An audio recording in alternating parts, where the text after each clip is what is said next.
Buen día, estimados estudiantes. Mi nombre es Jorge Luis Gómez Salinas, ingeniero mecánico y electricista. Este es el video número 2 de la clase 2 para la materia de diseño mecatrónico. ¿Ok? Vamos a ver el tema que vamos a ver es partes del diseño mecánico. ¿Ok? Vamos a ver ciertas cositas. Vamos a mencionarlas. La primera parte o la primera cosa que vamos a mencionar son algunas herramientas. ¿Ok? Es una herramienta de análisis muy simple, pero eficaz para nosotros poder entender esto del diseño mecánico. ¿Ok? La primera parte, como dice ahí, son los grados de libertad, o también conocidos como GDL o movilidad. La movilidad de un sistema mecánico M se puede clasificar de acuerdo con el número de grados de libertad, GDL, que éste posee. El GDL del sistema es igual al número de parámetros, o sea, las mediciones independientes que se requieren para definir de manera única su posición en el espacio en cualquier instante de tiempo. Nosotros vemos en esa figura que muestra un lápiz que está colocado sobre un papel de forma horizontal, ¿ok? Y junto con un sistema coordenado XY, si vemos ahí la imagen, tiene XY, ¿ok? Si se restringe este lápiz a permanecer siempre en el plano del papel, se requieren tres parámetros, que es los grados de libertad, para definir por completo la posición de cualquier punto en el lápiz y una coordenada angular, o sea, un ángulo que se encuentra aquí, para definir el ángulo de este con respecto a los ejes, o sea, al eje X o al eje Y. Las mediciones mínimas requeridas para definir su posición se muestran aquí, ¿ok? Una distancia X, una distancia Y y el grado θ en este caso. En este sistema de lápiz, en un plano, tiene por tanto 3 GDLs o 3 grados de libertad. Hay que observar que los parámetros particulares elegidos para definir su posición no son únicos. Se puede utilizar un conjunto alterno de 3 parámetros. Existe una infinidad de conjuntos de parámetros posibles, pero en este caso debe haber 3 parámetros por conjunto, tales como son dos longitudes y un ángulo, longitud X, longitud Y y un ángulo. Esto sirve para definir la posición del sistema debido a que un cuerpo rígido, en este caso el lápiz, en movimiento plano tiene siempre 3 grados de libertad. Ahora, permitamos que el lápiz existe en un mundo de 3 dimensiones, un mundo tridimensional. Ok, imaginémonos que está en un plano tridimensional. Si lo sostenemos sobre la cubierta de un escritorio y lo movemos con respecto a él, son necesarios ahora 6 parámetros para definir sus 6 grados de libertad. Ok, ya salió un espacio más, ok, una dimensión más, entonces van a salir más grados de libertad. En este caso se duplicaron. En plano de 2 dimensiones son 3, en plano de 3 dimensiones son 6, que van a ser 3 longitudes, que van a ser X, Y y Z, más 3 ángulos que podemos mencionar como si fuera teta, alfa, beta o cualquier otro, ¿no? Pero 3 diferentes ángulos. Y cualquier cuerpo rígido en el espacio tridimensional tiene siempre 6 grados de libertad. ¿Ok? En un cubo siempre va a haber 6 grados de libertad a un plano tridimensional. Ahora vamos a tratar de identificar estos 6 planos o 6 grados de libertad al mover el lápiz o pluma con respecto a la cubierta del escritorio. El lápiz en este ejemplo representa un cuerpo rígido o lo que vamos a llamar o a conocer como un eslabón, el cual para propósitos de análisis cinemáticos se supone que es incapaz de deformarse, ¿ok? Siempre va a permanecer de la misma manera. Esto es meramente una ficción, nos lo estamos imaginando, conveniente que permite definir con más facilidad los movimientos totales del cuerpo, ¿ok? Ahora bien, ¿qué tipos de movimientos vamos a poder nosotros encontrar un cuerpo rígido libre de moverse dentro de un marco de referencia, en el caso general, tendrá movimientos un poquito más complejos o movimientos complejos, el cual es una combinación simultánea de rotación y traslación. En el espacio tridimensional puede haber rotación alrededor de un eje, cualquier eje oblicuo o uno de los tres ejes principales, y también una traslación simultánea que se puede resolver en elementos a lo largo de tres ejes. En un plano o espacio bidimensional, el movimiento complejo se vuelve una combinación de rotación simultánea alrededor de un eje, que es perpendicular a un plano, así como traslación descompuesta en elementos a lo largo de dos ejes en el plano. Ahora bien, para simplificar, se limitará en estos tipos de movimientos a un sistema cinemático plano en dos dimensiones. ¿Ok? Para este propósito se definen estos términos en movimientos de plano que definimos a continuación. Uno es la rotación pura, que dice que el cuerpo posee un punto, un centro de rotación que no tiene movimiento con respecto al marco de referencia estacionario. Todos los demás puntos del cuerpo describen arcos alrededor del centro. Una línea de referencia trazada en el cuerpo a través del centro cambiando solamente su orientación angular. Una traslación pura, que son todos los puntos del cuerpo que describen trayectorias paralelas, que son curvilíneas o rectilíneas. Una línea de referencia trazada en el cuerpo cambia su posición lineal, pero no su orientación angular. El tercer movimiento es un movimiento complejo que mencionamos al comienzo. Es una combinación simultánea de rotación y traslación, y cualquier línea de referencia trazada en el cuerpo cambiará tanto su posición lineal como su orientación angular, y los puntos en el cuerpo recorrerán trayectorias no paralelas, y habrá en todo instante un centro de rotación, el cual cambiará continuamente de ubicación.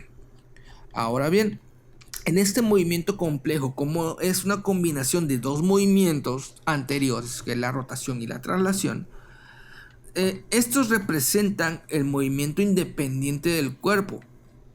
Cada uno puede presentarse sin el otro, o sea, puede rotar o puede trasladarse, pero no necesariamente al trasladarse rota o al rotar se traslada. Puede ir uno sin el otro. Si se define un sistema de coordenadas 2D como vemos en la imagen, los términos X e Y representan componentes de movimiento de traslación, ¿ok? Y el término θ o el ángulo, la componente de rotación, ¿ok? Ahora bien, vamos a ver algunos elementos para explorar más la cinemática de los mecanismos, que son los eslabones, las juntas y cadenas cinemáticas. Vamos a hablar tantito de eso, ¿ok? ¿Qué es un eslabón? Bueno, dice primeramente, la exploración de la cinemática de mecanismos iniciará con una investigación del tema de diseños de eslabonamientos. Los eslabonamientos son los bloques de construcción básicos de todos los mecanismos, ¿ok? ¿Qué es un eslabón? Bueno, un eslabón es un cuerpo rígido, supuesto, que posee por lo menos dos nodos, que son los puntos de unión con otros eslabones. ¿Ok? Aquí en la imagen, la voy a agrandar tantito, vemos lo que está situado como un nodo, que son estos orificios, son los nodos, donde van a ir los demás eslabones. ¿Sale? Entonces, aquí va a haber tres tipos, en este caso. Va a haber el eslabón binario, que tiene dos nodos, binario, de dos nodos. Un eslabón ternario, que va a tener tres nodos. Un eslabón cuaternario, que va a haber cuatro nodos, ¿ok? Binario, ternario y cuaternario. También nosotros vamos a poder ver lo que es una junta. ¿Qué es una junta? Es una conexión entre dos o más eslabones, o sea, se unen en sus nodos, la cual permite algún movimiento o movimiento potencial entre los eslabones conectados. Las juntas también se llaman pares cinemáticos, ¿ok? Pares cinemáticos se llaman las juntas y se pueden clasificar de varias maneras. Se pueden clasificar, por ejemplo, por el tipo de contacto entre los elementos, se pueden clasificar por el tipo de línea, de punto, de superficie, por el número de grados de libertad. También se puede clasificar el grado de libertad permitidos de la junta, por el tipo de cierre físico de la junta, que puede ser cerrado por fuerza o por forma, y por el número de eslabones unidos, o sea, el orden de la junta. Un autor, Relox, acuñó el término par inferior para describir juntas con contacto superficial, como son el pasador rodeado por un orificio, y el término par superior para describir juntas con contacto de puntos o de línea. Sin embargo, si hay holgura entre el pasador y el orificio, como debe ser para que haya algún movimiento, el llamado contacto superficial en la junta de pasador en realidad se vuelve contacto de línea, conforme el pasador hace contacto con solo un lado del orificio. Asimismo, a escala microscópica, un bloque que se desliza sobre una superficie plana en realidad tiene contacto solo en puntos discretos, los cuales son las partes superiores de las asperezas superficiales. La principal ventaja de práctica de los pares inferiores, o sea, de los pares que tienen contacto superficial sobre los superiores, es su mejor capacidad de atrapar el lubricante entre sus superficies envolventes. Esto es especialmente cierto para la junta de pasador de rotación. El lubricante es expulsado con más facilidad por una junta de par superior no envolvente. Como resultado, se prefiere la junta de pasador por su bajo desgaste y larga vida, incluso sobre su relacionado par inferior, que es la junta prismática o de corredera. Nosotros aquí vamos a ver los 6 pares inferiores, ¿ok? 6 pares inferiores que podemos nombrarlo como revoluta, que es R, que tiene un grado de libertad y que contiene aquí R. Ahorita vamos a ver qué es esto, ¿ok? Prismática, que es P, contiene P, que tiene un grado de libertad. Helicoidal, que es H, que tiene un grado de libertad, pero que contiene tanto la revoluta como la prismática. Por eso es RP. La cilíndrica, o sea C, tiene 2 grados de libertad y tiene RP. Esférica, que es S, tiene 3 grados de libertad y solamente contiene puras revoluta, RRR. O sea, sus grados de libertad son RRR. Y la plana, que es F, tiene 3 grados de libertad, que es R, P y P. Una revoluta y 2 prismáticas. Aquí nosotros vemos, ¿ok? Vemos los primeros 6 pares inferiores, por decirlo así, primeros entre comillas, ¿ok? En esta imagen nosotros vemos los 6 pares inferiores posibles, sus grados de libertad y sus símbolos, ¿ok? Aquí está una junta revoluta que tiene un giro, ¿ok? Los prismáticos que van a ser P, que es esta, sección cuadrada, una diferencia, ¿ok? Un grado de libertad. Tengo yo aquí una junta helicoidal, ¿ok? Con un giro. Tengo una junta cilíndrica, también con una diferencia. Tengo una junta esférica, que la esférica tiene 3 grados de libertad, que va a tener 3 posibles giros. Si se dan cuenta, aquí tengo 3 posibles giros. Y una junta plana, ¿ok? Que va a tener 3 grados de libertad. 2 movimientos, por decirlo de alguna manera, lineales y un giratorio, por decirlo de alguna forma, ¿ok? Los pares R y P son los elementos de construcción básicos. O sea, esta junta revoluta y esta junta prismática son los esenciales para las demás juntas, ¿ok? Que en sus combinaciones se muestran las demás figuras. Los más útiles de clasificar juntas es por el número de grados de libertad que permiten mantener entre ellos los dos elementos unidos. ¿Ok? Nosotros podemos ver aquí en esta siguiente figura que son las juntas completas, que muestran dos formas de una junta o par plana de un grado de libertad. Esto es una junta de pasador rotatoria o revoluta que tiene una R y una junta corredera prismática que es de traslación. Aquí vemos la junta de pasador completa rotatoria con cierre de forma y una junta de corredera completa de traslación P con cierre de forma. ¿Ok? Estas también se conocen como juntas completas, es decir, completa equivale a un grado de libertad y son pares inferiores, o sea, por superficie. La junta de pasador permite un grado de libertad rotacional y la junta de corredera permite un grado de libertad traslacional entre los eslabones conectados. Estas dos juntas están contenidas en una junta común de un grado de libertad, la de tornillo y tuerca, o sea, la que vemos nosotros aquí, ¿ok?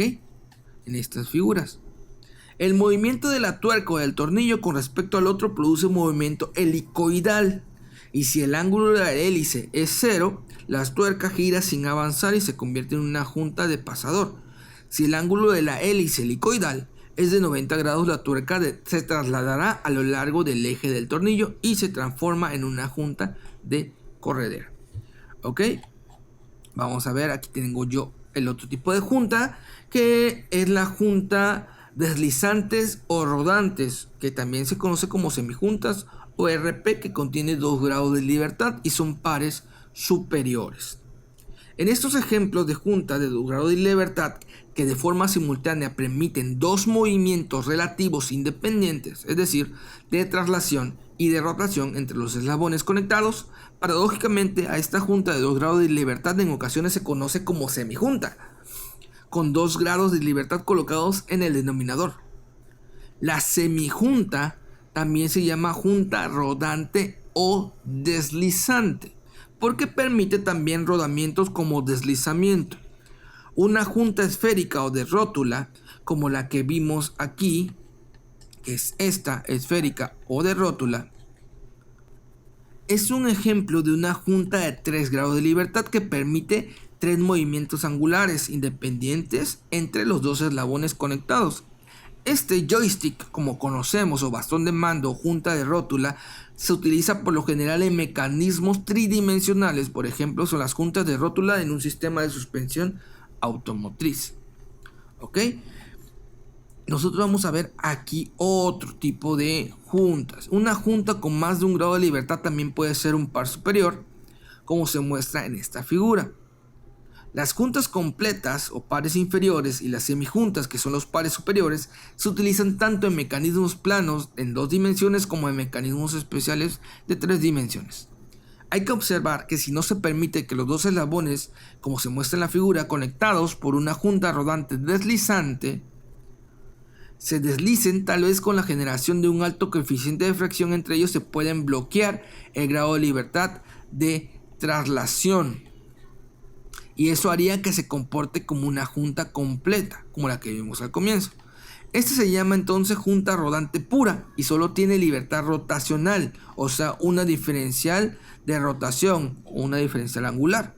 Un ejemplo común de este tipo de juntas son las llantas de un automóvil que ruedan en contacto con el suelo, como se muestra en esta figura. ¿Ok? Aquí solamente es una rueda. En uso normal existe rodamiento puro y sin deslizamiento en esta junta. A menudo, desde luego, que se tope con un camino congelado o que se entusiasme con la aceleración y con tomar curva a gran velocidad. En este caso, no solamente va a rodar, sino se va a deslizar. Si se bloquean los frenos sobre el hielo, esta junta se convierte en deslizante. ¿Ok? Esta junta de aquí, en lugar de rodar, si se activan los frenos y está resbaladizo, por ejemplo hielo o aceite, esta junta se va a volver a deslizar. ¿Ok? Y se convierte en algo parecido a esto. una junta completa. Entonces, la fricción determina el número real de libertades en esta clase de juntas y puede ser rodante pura, deslizante pura o rodante deslizante. Para visualizar el grado de libertad de una junta en un mecanismo es útil desconectar mentalmente los dos eslabones que crean la junta del resto del mecanismo.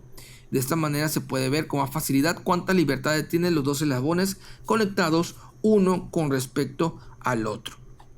Nosotros vamos a esta figura de aquí y se van a mostrar juntas con cierres de forma y cierres de fuerza.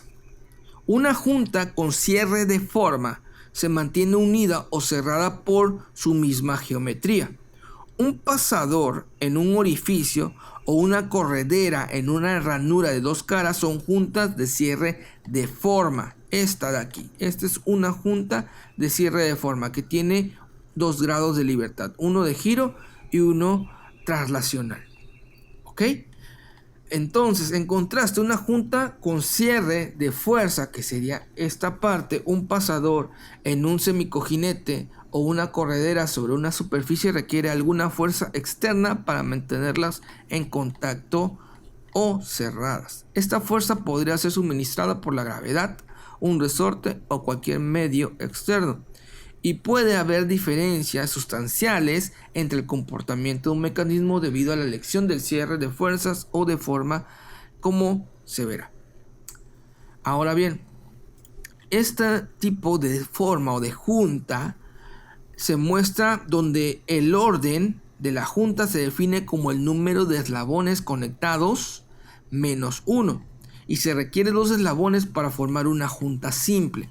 Por lo tanto, la combinación más simple de 2 eslabones es una junta de orden 1.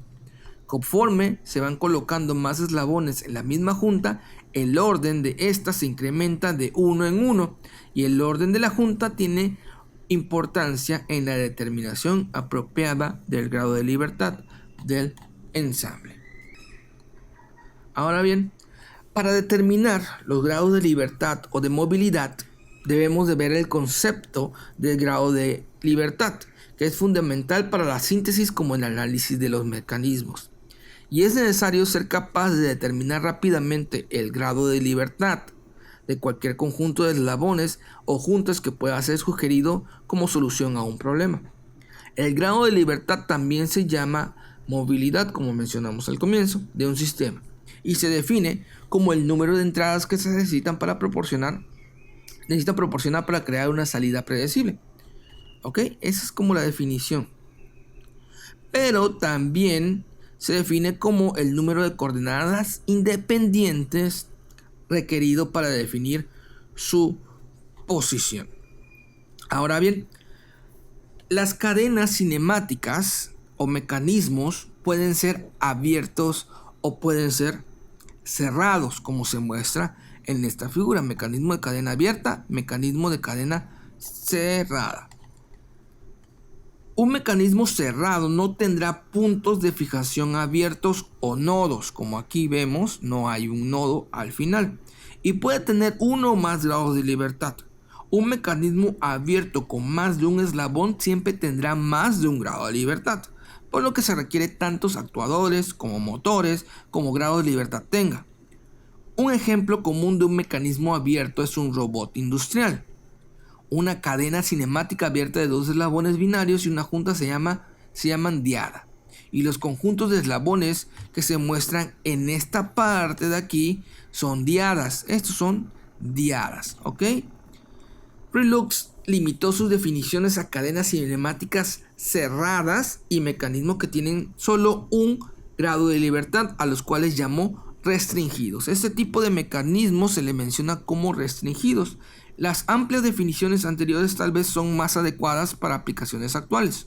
Un mecanismo con varios grados de libertad, tal como un robot, estará limitado en sus movimientos en tanto se suministre el número de entradas necesarias para controlar todos sus grados de libertad. Bueno, vamos a quedar hasta aquí este video, para que no quede muy largo, lo comentamos en clase. Seguimos comentando esto en clase.